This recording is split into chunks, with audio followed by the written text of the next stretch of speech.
இந்த வீடியோவில் பார்த்தீங்கன்னா இது வந்து ஸ்கேலப் மாடல் வந்து க்ளோஸ் நெக்குக்கு வச்சு தைக்க போகிறோம். ஸோ ஃபஸ்ட்டு ஸ்ட்ரைட்டாக ஒரு கோடு, உங்களுக்கு ஸ்கேலப் எவ்வளோ வேணுமோ அந்தளவுக்கு ஸ்ட்ரைட் ஒரு கோடு, கீழே இடுப்பு போர்ஷன் நம்ம மடிக்கிற துணியை எக்ஸ்ட்ரா இருக்கிறத கட் பண்ணி எடுத்துருங்க. அதே மாதிரி நெக்கோட கீழ் போர்ஷனும் கட் பண்ணி எடுத்துக்கோங்க. இப்போ இந்த நெக்கோட கீழ் பேட்ச்க்கு எக்ஸஸாக 1/4 இன்ச்சுக்கு 1/2 இன்ச்சோ இல்லை 1 இன்ச் கூட நீங்கள் தாராளமாக விடலாம். 1 இன்ச்சுக்கு விட்டு நான் கட் பண்ணி எடுத்துக்கினேன். நெக்கோட மேல் போர்ஷன்லேயும் நான் கிளாத் கொடுக்கல, கீழ் போர்ஷன்லேயும் கொடுக்கல. இப்போ பேக்கில் வந்து பார்டர் ப்ளேஸ் பண்ண போகிறோம் ஸ்கேலப் மாடலு. இப்போ பேக்கில் பார்த்திங்கன்னா பார்டரு வந்து ஸ்ட்ரைட்டாக தான் வைக்க போகிறோம், நெக்கை தான் நம்ம கிராஸாக வைக்க போகிறோம். ஸோ இப்போ பாருங்கள், கிராஸாக வச்சு கிளாத்தை எப்படி கட் பண்ணுறேன்னு பார்த்துக்கோங்க. இப்போ இதை கட் பண்ணி எடுத்துக்கோங்க. இப்போ இதுக்கு பேப்பர் கேன்வாஸ் வெட்ட போகிறோம். இதை ஃபுல்லாக ஸ்டிச்சிங்லேருந்து கட்டிங் வீடியோ வரைக்கும் போட்டிருக்கேன், பொறுமையாக போய் பாருங்கள். இப்போ அதை கட் பண்ணி எடுத்துகிட்டு அந்த பேக் தட்டை வச்சு பேப்பர் கேன்வாஸும் ஸ்ட்ரைட்டாக தான் ப்ளேஸ் பண்ணியிருக்கேன். அது மேலே இந்த கிளாத்தை நான் வெட்டின அளவு கரெக்டாக வச்சு, ஏற்கனவே நான் ஸ்கேலப் மாடல் வரைஞ்சிட்டு தான் அதை கட் பண்ணேன், உங்களுக்கு இதில் தெளிவாக தெரியும். ஸோ அந்த வரைஞ்சதை வச்சு உள்கோடுக்கு ஒரு கோடும், அதே மாதிரி கீழேயும் சேம் அதே அளவுக்கு ஒரு கோடு ஃபஸ்ட்டு வரைஞ்சிக்கோங்க. அதுக்கப்புறம் இப்போ ஸ்கேலப்பு நம்ம வரைய போகிறோம் திரும்பவும் ஃப்ரெஷ்ஷாக. இப்போது ஸ்கேலப் ஸ்கேல் எடுத்துக்கோங்க. நான் அந்த ஹார்மோல் ஸ்கேலில் தான் ஸ்கேலப் வரைவேன். ஸோ அதில் பார்த்திங்கன்னா ஸ்கேல் எடுத்துகிட்டு ஒவ்வொரு ஸ்கேலப்பாக நீங்கள் வரைங்க. ஃபஸ்ட்டு கோடு போட்டுக்கோங்க இந்த மாதிரி. ஏன்னா ப்ளவுஸ்லேயும் நான் அப்படி தான் போட்டிருப்பேன். ஃபஸ்ட்டு ஏன் ப்ளவுஸில் வரைய சொல்கிறேன்னா, நம்ம கட் பண்ணி எடுத்துட்டோம்னா நம்மளால் பேப்பர் கேன்வாஸ் கரெக்டாக வெட்ட முடியாது. இப்போ கட் பண்ணாமல் நீங்கள் ஸ்கேலப் வரைஞ்சி அதுக்கப்புறம் திரும்பியும் ஸ்கேலப் வந்து பேப்பர் கேன்வாஸில் வரையும் போது கொஞ்சம் நீங்கள் கம்மி ஜாஸ்தியாக கட் பண்ணாலும் உங்களால் அட்ஜஸ்ட் பண்ண முடியும். இப்போ பாருங்கள், இப்போ நான் ஃபஸ்ட்டு ஸ்கேலப் வந்து உள்ளே எங்கே வரைக்கும் போகுதுன்னா அங்கே ஒரு மார்க் மட்டும் போட்டுக்கிறேன், ஃபஸ்ட்டு ஸ்கேலப் மட்டும். ஏன்னா அப்போ தான் கரெக்டாக வரும். அதை மட்டும் லைட்டாக கிராஸாக ப்ளேஸ் பண்ணிக்கோங்க. இப்போ அடுத்தடுத்த ஸ்கேலப் நீங்கள் பாட்டுக்கு ஸ்டிச் பண்ணிட்டு வரைஞ்சிட்டே இருக்கலாம். திரும்பியும் சொல்கிறேன், டவுட்டாக இருந்தால் திரும்பி வச்சு காட்டுறேன் பாருங்கள். இப்போ வந்து திரும்பியும் அதை வச்சுட்டு கரெக்டாக நான் எங்கே அந்த ஸ்கேலப்பை வந்து வரைஞ்சிருக்கேன்னு பார்த்துக்கோங்க. ஸோ அந்த கேப் எதுக்கு நான் இப்போ மார்க் பண்ணேன்னா, அந்த கேப் எதுக்கு அடித்து திருப்புற கேப், நெக்காடு அடித்து திருப்பும் போது எக்ஸ்ட்ரா 1/4 இன்ச் விடணும் இல்லையா, அந்த கேப்புக்காக இப்போ மார்க் பண்ணேன். ஸோ இப்போ எல்லா ஸ்கேலப்பும் கரெக்டாக ப்ளேஸ் பண்ணிடுங்க, கரெக்டாக வந்துடும். எனக்கு என்னமோ ஹார்மோல் ஸ்கேலில் தான் ஸ்கேலப் கரெக்டாக வருது. ஸோ அதனால் நான் அந்த ஸ்கேல்லே ஸ்கேலப் வரைஞ்சிட்றேன். ஸோ நீங்களும் ட்ரை பண்ணி பாருங்கள், நல்லாயிருக்கும். இப்போ வரைஞ்சி முடிச்சிட்டேன். இப்போ இதை கட் பண்ணி எடுக்கணும், ஓகேங்களா?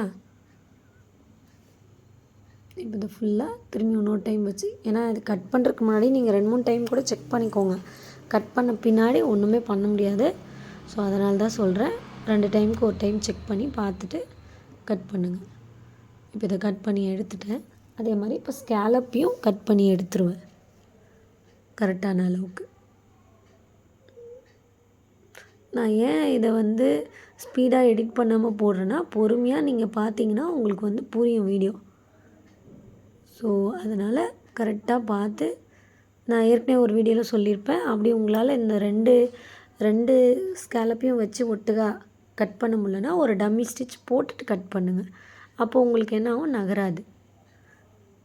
இப்போ எல்லா ஸ்கேலப்பையும் பொறுமையாக அந்த ரவுண்டை பார்த்து கரெக்டாக கட் பண்ணி எடுத்துக்கோங்க.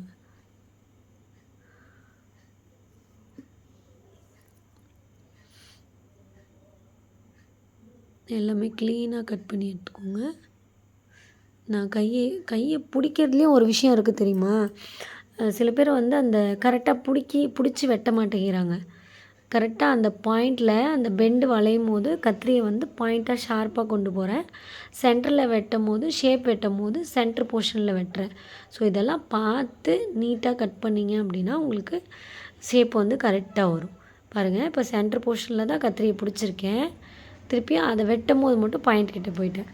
ஸோ இதெல்லாம் நிறைய பிகினர்ஸ் வந்து இதை ஃபாலோ பண்ணுறதில்ல. மொத்தமாக கத்திரி எடுத்து ஒரு வெட்டிடுறீங்க, துணி 2ஆக போகுது, அவ்வளோதான். அதை வந்து அந்த ஷேப் கரெக்டாக பெண்டுக்கிட்ட எப்படி வளைக்கணும், இதை நான் ஒரு வீடியோவாக போடுறேன் கண்டிப்பாக உங்களுக்கு. இப்போ வந்து அந்த லைனிங்கில் வச்சு இதை அயரன் பண்ணணும். ஸோ இந்த மாதிரி லைனிங்கில் வச்சு நான் வந்து அயரன் பண்ணிட்டேன் 2 பக்கமும். இதுக்கப்புறம் இதை எப்படி ஸ்டிச் பண்ணுறேன் வாங்க வீடியோக்குள்ள போகலாம். ஏற்கனவே வீடியோக்குள்ள தான் இருக்கீங்க. இப்போ பார்த்தீங்கன்னா அதை நல்லா அயரன் பண்ணிவிட்டு இப்போது வந்து இதை வந்து மேல் கிளாத்தில் மேல் பக்கம் லைனிங்கை வந்து அடியில் ப்ளேஸ் பண்ணுறோம். சரியா?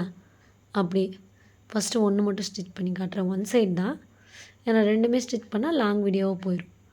இப்போ ஸ்ட்ரைட்டாக ஒரு ஸ்டிச் போட்டுக்கோங்க மேலேருந்து கீழே வரைக்கும்.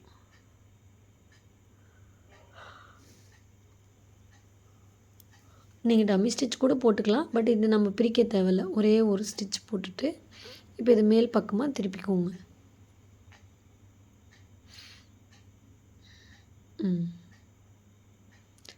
இப்போது பேப்பர் கேன்வாஸை நம்ம அயரன் பண்ணி வச்சுருக்கோம் இல்லையா, அதை வந்து அந்த அடிப்பக்கத்தில் ஒரு ஸ்டிச் போட்டுக்கோங்க. ஸ்ட்ரைட்டாக ஸ்டிச் போட்டுக்கோங்க.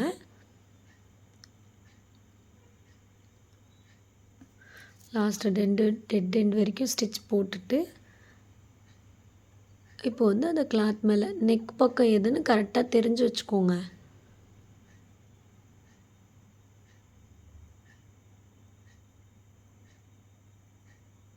ஸ்டிச் போட்டு கரெக்டாக வச்சு நெக் போர்ஷன் எது, கீழே அடி போர்ஷன் எதுன்னு மாற்றி வச்சிட்டிங்கன்னா மாறி போயிடும். பட் மாறத்துக்கு வாய்ப்பு இல்லை. இருந்தாலும் சில பேர் அதையும் மாற்றி அடிச்சிடுறீங்க. இப்போ இதையும் வந்து ஸ்ட்ரைட்டாக ஒரு ஸ்டிச் போட்டுக்கோங்க. மேல் பக்கமாக பார்டர் பக்கம் மேல் பக்கமாக வச்சு ஸ்டிச் போட்டுக்கோங்க. நெக்ஸ்ட்டு நான் அடுத்து எடுக்கிற வீடியோலாம் டைரெக்டாக ஸ்டிச் பண்ணும் போதோ கட்டிங் பண்ணும் போதோ அப்பயே வாய்ஸ் கொடுத்து எடுக்கலான்ட்டு இருக்கேன். ஏன்னா இப்படி வாய்ஸ் ஆட் பண்ணும்போது ரொம்ப கஷ்டமாக இருக்குது. சில பேருக்கு புரியவும் மாட்டேங்குது. ஸோ இனிமேல் எந்த வீடியோவாக இருந்தாலும் வீடியோ எடுத்துகிட்டு வாய்ஸ் ஆட் பண்ண போகிறதில்ல. இதுக்கு மேலே எடுக்கும் போதே வாய்ஸ் கரெக்டாக கொடுத்துட்டு ஆட் பண்ணி போட போகிறேன். ஸோ மிஸ் பண்ணாமல் பாருங்கள் எல்லோரும் வீடியோவை. இப்போ பார்த்திங்கன்னா ஸ்கேலப் கரெக்டாக மேலே வச்சு ஸ்கேலப்புக்கு மட்டும் ஸ்டிச் போட்டுக்கோங்க. ஃபுல்லாக ஸ்டிச் போட்டு முடிச்சிருங்க லாஸ்ட் வரைக்கும். இந்த மாதிரி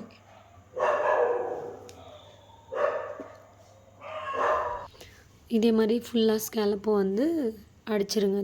ஸ்டிச்சு போட்டுருங்க லாஸ்ட் டெட் எண்ட் வரைக்கும். பேப்பர் கேன்வாஸ் மேலே ஸ்டிச்சு போடக்கூடாது. இதே மாதிரி எக்ஸ்ட்ரா கிளாத் விட்டு கட் பண்ணிக்கோங்க. இப்போ கட் பண்ணிகிட்ருக்காங்க பாருங்கள். அதே மாதிரி கட் பண்ணி எடுத்துருங்க ஃபுல்லாக. அப்புறம் வந்து நேஷ் போடும்போது பார்த்திங்கன்னா சென்டரில் மட்டும் போட்டால் போதும். ஃபுல்லாக போடணுன்னு அவசியம் இல்லை. நம்ம ரிவர்ஸில் ஸ்கேலப் அடிக்கும் போது நம்ம அதுக்கு ஸ்டிச் போடணுன்னு ஃபுல்லாகவே நேஷ் வெட்டணுன்னு அவசியம் இல்லை. ஸோ எல்லாமே இப்போ வந்து நல்லா விரலை விட்டு ப்ளேஸ் பண்ணி நல்லா திருப்பிடுங்க. நல்லா திருப்பின பின்னாடி இதை வந்து ஒரு டைம் அயரன் பண்ணிக்கோங்க. அயரன் பண்ணிட்டீங்க அப்படின்னா கரெக்டாக செட்டாக உட்காந்துரும். இப்போ அயரன் பண்ண போகிறோம் பாருங்கள். இப்போ பாருங்கள் இது அயரன் பண்ணியாச்சு. ஸோ பாருங்கள் கரெக்டாக உட்காந்துருச்சு. பார்டரும் இது ஒரே கலராக இருக்கும் போது நிறைய டிஃப்ரென்ஸ் தெரியல. மேபி கலர் வேறையாக இருந்துச்சு அப்படின்னா சூப்பராக இருந்திருக்கும். இன்னும் இந்த பார்டரில் டிசைன் வச்சுது. இப்போ எப்பயும் போல் எம்மிங் எடுக்க தேவையில்ல. நான் லைனிங்கை சுற்றி அடிக்காதனால நம்ம வந்து இப்போது ஸ்டிச் போட்டுக்கலாம். அதுக்கு ஸ்டிச் போட்டுட்டோம்னா நம்மளுக்கு எம்மிங் எடுக்கிற ஒர்க்கு மிச்சம். நிறைய பேர் அந்த மாதிரி பண்ணாமல் சுற்றி லைனிங்கில் தேயில் அடிச்சுட்டு அதுக்கப்புறம் ஸ்கேலப் அடித்து திருப்புறீங்க. அதுக்கப்புறம் ஒரு எம்மிங் எடுக்கிறீங்க. ஸோ அதை எக்ஸ்ட்ரா வேலை தானே. ஸோ அதை தவிர்க்கிறதுக்கு ஃபஸ்ட்டு சுற்றி அடிக்கிற தேயில் அடிக்காதீங்க. நீங்கள் எந்த இடத்துல ஸ்கேலப் நெக்குக்கு அடித்து திருப்புறீங்களோ அந்த இடத்துல மட்டும் ஸ்கேலப் இது ஸ்டிச் போட்டிங்கன்னா உங்களுக்கு கரெக்டாக வரும். பாருங்கள் இது கரெக்டாக ஃபினிஷிங் வந்துருச்சு. ஸோ இன்னொரு சைடும் நாங்கள் ரெடி பண்ணிட்டோம். இப்போ வந்து பேக் சென்டர் நான் கட் பண்ணல அளவோட ஸ்டார்டிங்லே. ஸோ பேக் சென்டர் பீஸை வந்து நெக்கை அடித்து திருப்புறோம். கீழே இருக்கிற பீஸை இதுக்கு வந்து ஃபுல்லாக நேஷ் வெட்டிக்கோங்க. பெண்டு எங்கே இருக்கோ அது வரைக்குமே நேஷ் கட் பண்ணிக்கோங்க. அப்போ தான் வந்து நெக்கு வந்து கரெக்டாக ஷேப் வரும். இப்போ இது மேல் ஸ்டிச் போட்டுட்டு திருப்பினீங்கன்னா உங்களுக்கு கொஞ்சம் ஈஸியாக இருக்கும் ஸ்டிச் போடுறதுக்கு. இப்போ மேல் ஸ்டிச் போடுறாங்க. மேல் ஸ்டிச் போட்டுட்டு அதுக்கப்புறம் வந்து இதை திருப்புறேன். இப்போ நெக்குக்கு ஸ்டிச் போட்டாச்சு. மேல் ஸ்டிச் போட்டுட்டு இப்போ வந்து நெக்குக்கு ஒரு ஊசி டியூப் போட போகிறோம். நிறைய பேருக்கு ஊசி டியூப்னா என்னன்னு தெரில, இடத்தைலாம் என்னன்னு தெரில, குதிரை இடம்னா என்னன்னு தெரில. ஃபஸ்ட்டு இதெல்லாம் நீங்கள் தெரிஞ்சுக்கிட்டிங்கன்னா தான் நான் என்ன சொல்ல வரேன்றது புரிஞ்சிக்க முடியும். ஏன்னா நிறைய பேர் கிளாஸில் பேந்து முழிக்கிறாங்க இந்த ஸ்டிச்சோட இதே தெரியாமல். ஸோ இதை ஒரு கிளாஸாக எடுக்கணும் போல் இருக்குது. இப்போ சுற்றி வந்து ஸ்டிச் போட்டுட்டு இதை நீங்கள் டம்மி ஸ்டிச்சாகவும் போட்டுக்கலாம், இல்லை பிரிக்கிற ஸ்டிச்சாகவும் போட்டுக்கலாம். கட் பண்ணி எடுத்துக்கோங்க. இப்போ பாருங்கள் நான் 2 சைடும் வந்து பார்டர் அடித்து திருப்பிட்டேன். நெக்கோட பீஸும் அடிச்சிட்டோம். இப்போ கீழே அந்த லைனிங் பார்த்திங்கன்னா நீங்கள் ஒரு பேப்பரில் கட் பண்ணி வச்சுக்கணும். நெக்கெல்லாம் கட் பண்ணி எடுக்கிறதுக்கு முன்னாடி நீங்கள் அந்த ப்ளவுஸை எப்படி கட் பண்ணுறீங்களோ அந்த மாதிரி ஒரு பீஸை கட் பண்ணி எடுத்து வச்சுக்கிட்டிங்கன்னா உங்களுக்கு அது மேலே இந்த மாதிரி ப்ளேஸ் பண்ணுறதுக்கு நல்லாயிருக்கும், ஈஸியாக இருக்கும். பேப்பரில் கட் பண்ணும்போது லைனிங்கில் கட் பண்ணிவிட்டு பேப்பரில் ஒரு டைம் இந்த மாதிரி கட் பண்ணிக்கோங்க. பட் நான் பேப்பரில் கட் பண்ணல. ஏன் கேட்டிங்கன்னா அவங்க ஒரு 5 ப்ளவுஸ் கொடுத்துருந்தாங்க. ஸோ அந்த ப்ளவுஸ்க்கு நெக் மட்டும் கட் பண்ணாமல் அதே அளவுக்கு நான் அதை வச்சு ப்ளேஸ் பண்ணுறேன். இப்போ பாருங்கள், இப்போ வந்து நான் எப்பயுமே ஊசி போட்டு ப்ளேஸ் பண்ணதில்ல, இதுதான் ஃபஸ்ட் டைமு. இப்போ பார்த்திங்கன்னா ஊசி தான் போடுறேன், என்கிட்ட குண்டு ஊசியெல்லாம் இல்லை.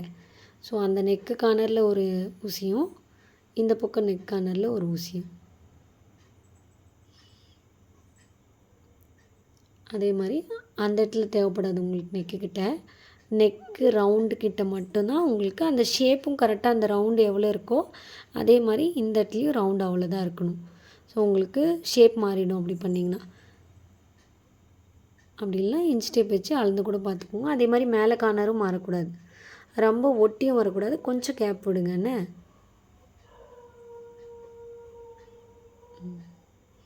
அதே மாதிரி கீழே நான் ப்ளேஸ் பண்ணல, கீழே வந்து மார்க் மட்டும் பண்ணிக்கிறேன் நான். இப்போ இதை அப்படியே ஸ்டிச் போட போகிறோம். 2 சைடும் ஸ்டிச் போட்டுட்டோம் அப்படின்னா உங்களுக்கு வந்து கரெக்டாக பேக் நெக் வந்து சூப்பராக ஃபிட்டிங்காக உட்காந்துக்கும். இப்போ பாருங்கள், ஸ்டிச் போடுறாங்க 2 பக்கமும். 2 பக்கம் ஃபஸ்ட்டு கீழே மட்டும் ஸ்டிச் போட்டுட்டு அதுக்கப்புறம் நெக்கு ஸ்கேலப்புக்கு வரைவாங்க. கீழே வந்து இடுப்புக்கிட்ட மட்டும். இன்னொன்று, இதில் இடுப்போட எக்ஸ்ட்ரா கிளாத் துணியை கட் பண்ணி எடுத்துடணும். இல்லைனா உங்களால் கீழே வந்து அப்படியே ஃபோல்டு பண்ண முடியாது, கீழே வரைக்கும் ஸ்கேலப்பும் வெட்ட முடியாது. இப்போ நெக்கு கிட்ட வந்து அந்த ஊசியை எடுத்துகிட்டு ஸ்டிச் போடுறாங்க. ஃபுல்லாக நெக்கு சுற்றி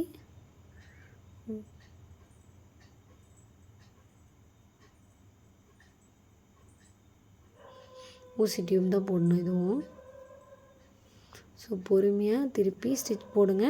ஏன்னா நீங்கள் ஸ்கேலப் அவ்வளோ அழகாக ஐரன் பண்ணி அடிச்சிட்ட பின்னாடி சில பேர் ஸ்டிச் போடும்போது என்ன பண்ணுறீங்கன்னா அப்படியே கண்ணாமண்ணான்னு போட்டுறீங்க. அது என்ன ஆகுது, அந்த ஸ்கேலப்போட இதே கெடுத்துருது. முடிஞ்ச வரைக்கும் ஸ்கேலப் மாடல் வந்து பேப்பர் கேன்வாஸ் வச்சு ஸ்டிச் பண்ணும்போது சூப்பராக இருக்குது ஃபினிஷிங். ஸோ பாருங்கள், ரெடி ஆயிடுச்சு ப்ளவுஸ். இதுதாங்க. இப்போ நெக்குக்கு வந்து அவங்க ஊக்ஸ் வேணாம், எனக்கு ஊக்ஸ் வந்து கலண்டுற மாதிரி இருக்கும், அதனால் எனக்கு பைப்பிங் வேணும் அப்படின்னு சொல்லி கேட்டிருந்தாங்க. ஸோ நெக்குக்கு பைப்பிங் வச்சுருக்கோம். ஸோ ஸ்கேலப் மாடல் ரெடி ஆயிடுச்சுங்க. ஸோ இந்த வீடியோ எத்தனை பேருக்கு பிடிச்சிருக்குன்னு கமெண்ட் பண்ணுங்கள். ஏதாவது டவுட் இருந்தாலும் கமெண்ட் பண்ணுங்கள். இந்த வீடியோ பிடிச்சிருந்தா நம்ம பேஜை ஃபாலோ பண்ணிக்கோங்க. தேங்க்யூ.